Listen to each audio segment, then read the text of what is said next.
Ces derniers jours, on a une affaire qui agite particulièrement la sphère police, elle est dite l'affaire du Pont-de-Neuf. Alors on ne dispose pas de l'ensemble des éléments, et une instruction est d'ailleurs en cours, donc il faut se méfier des informations qui sont répercutées par les médias, que ce soit de la presse écrite ou de la presse orale.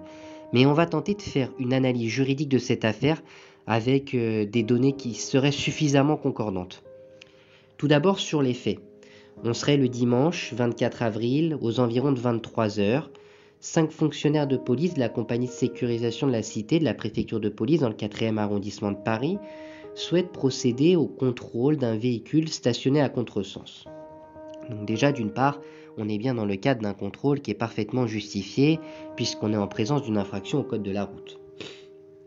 Toujours sur les faits, en voyant les fonctionnaires s'approcher, le véhicule aurait démarré brusquement, fonçant sur l'un d'eux, qui serait tout de même parvenu à s'extraire.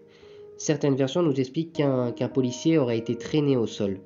Bon, sur ces éléments, l'instruction déterminera le vrai du faux par l'exploitation des caméras, les dépositions des fonctionnaires et des quelques témoins présents sur les lieux au moment des faits. Donc on nous parle d'un chauffeur de taxi et de son passager. Mais en tout état de cause, le policier aurait tiré 10 cartouches, enfin une dizaine de cartouches, dont 6 auraient atteint le conducteur et les passagers, ce qui aurait provoqué 2 morts et un blessé. Donc on nous parle de l'application de la légitime défense. La légitime défense, elle est prévue par l'article 122-5 du Code pénal. Et pour être retenue, elle impose plusieurs conditions cumulatives. Cet article du Code pénal, il nous dit que n'est pas pénalement responsable la personne qui, devant une atteinte injustifiée, c'est un premier point, envers elle-même ou autrui, deuxième point, accomplit dans le même temps, troisième point, un acte commandé par la nécessité de la légitime défense, quatrième point, sauf s'il y a disproportion entre les moyens de défense employés et la gravité de l'atteinte. Donc on voit bien que, au travers de ces multiples conditions, que l'application de la légitime défense, elle n'est pas du tout chose aisée. Donc il faut savoir que la légitime défense, elle n'est pas propre aux policiers, elle s'applique à tous les citoyens. Pour le premier point, l'atteinte injustifiée, c'est une condition qui a priori elle semble bien remplie puisque le véhicule aurait démarré brusquement pour foncer délibérément sur l'un des fonctionnaires. Donc on est bien sur une menace directe à la vie ou à l'intégrité physique. Le fonctionnaire, il aurait tiré pour préserver la vie de son collègue, donc on va partir sur la légitime défense d'autrui. Mais l'article 122-5 du Code pénal, il nous précise bien que cette riposte, elle doit être accomplie dans le même temps que l'atteinte. Et c'est là où on parle de simultanéité. Et c'est là également où toutes les informations, elles ne sont pas réunies suffisamment de notre côté pour parfaitement en juger. En tout état de cause, il faut que le policier il ait tiré au moment où le véhicule se dirigeait vers son collègue, pas avant et pas après, sinon la condition n'est pas remplie. Donc la problématique est de savoir est-ce que le policier a tiré avant que son collègue soit parvenu à s'extraire ou non. Si la victime, puisqu'on va l'appeler comme ça, est parvenue à s'extraire de l'atteinte, elle s'éteint et la simultanéité n'est pas remplie. De plus, la riposte elle doit être absolument nécessaire. Ça implique que le fonctionnaire il n'ait pas eu d'autre choix. Il n'y avait aucune autre solution. Le fonctionnaire n'avait pas d'autre choix que de faire cesser l'atteinte par l'usage de son arme. Et ça se justifie assez bien quand on regarde la configuration des lieux dans bon nombre de cas lorsque les espaces sont cloisonnés.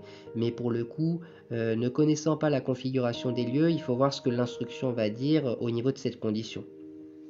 Et enfin, la légitime défense évoque qu'il ne doit pas y avoir de disproportion entre le moyen de défense employé et la gravité de l'atteinte. En l'espèce, pour stopper un véhicule, l'usage d'une arme à feu, elle ne semble pas disproportionnée puisque les moyens de défense intermédiaires des fonctionnaires de police ne sont pas suffisants pour arrêter un véhicule. Donc on voit bien que sur l'application de la légitime défense, les juges vont se poser deux questions en analysant les faits. C'est la condition de nécessité et de simultanéité. Et c'est ce qui va jouer, en fait, ce qui va être l'enjeu de l'application de cette légitime défense. Mais il faut savoir également que les forces de l'ordre bénéficient de l'application d'un autre article, qui n'est pas prévu par le Code pénal, mais qui est prévu par l'article 435-1 du Code de sécurité intérieure. Il dispose en fait que dans l'exercice de leurs fonctions, et revêtus de leur uniforme ou des signes extérieurs et apparents de leur qualité, Les agents de police nationale peuvent faire usage de leurs armes en cas d'absolue nécessité et de manière strictement proportionnée lorsqu'ils ne peuvent immobiliser autrement que par l'usage des armes des véhicules dont les conducteurs n'obtempèrent pas à l'ordre d'arrêt et dont les occupants sont susceptibles de perpétrer dans leur fuite des atteintes à leur vie ou à leur intégrité physique ou à celle d'autrui. Donc là, en l'espèce, le fonctionnaire, il agissait bien dans le cadre de ses fonctions, il voulait procéder à un contrôle à la suite d'une infraction au code de la route. Et pour cela, il était revêtu de son uniforme, donc les questions ne se posent pas.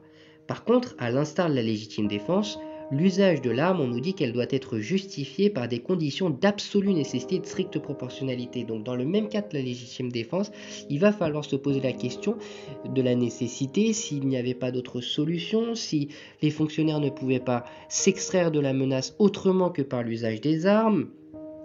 Et pour la proportionnalité, est-ce que l'usage de l'arme n'était pas disproportionné face au danger? Donc pour le coup, une nouvelle fois que pour la légitime défense, l'application de l'usage d'une arme pour faire cesser, pour faire stopper un véhicule qui fonce sur quelqu'un, a priori c'est pas disproportionné. Mais au niveau de la nécessité, tout l'enjeu de l'instruction est là. Et pour ce qui est du reste, il s'agissait bien de l'immobilisation d'un véhicule qui a priori n'obtempérait pas aux injonctions d'arrêt et dont il existait une menace à l'intégrité physique d'autrui. Donc on voit bien que de la même façon, ces deux articles posent une condition qui est de nécessité, de stricte proportionnalité, et c'est l'enjeu de cette affaire, c'est là-dessus que va se jouer le sort de ce fonctionnaire.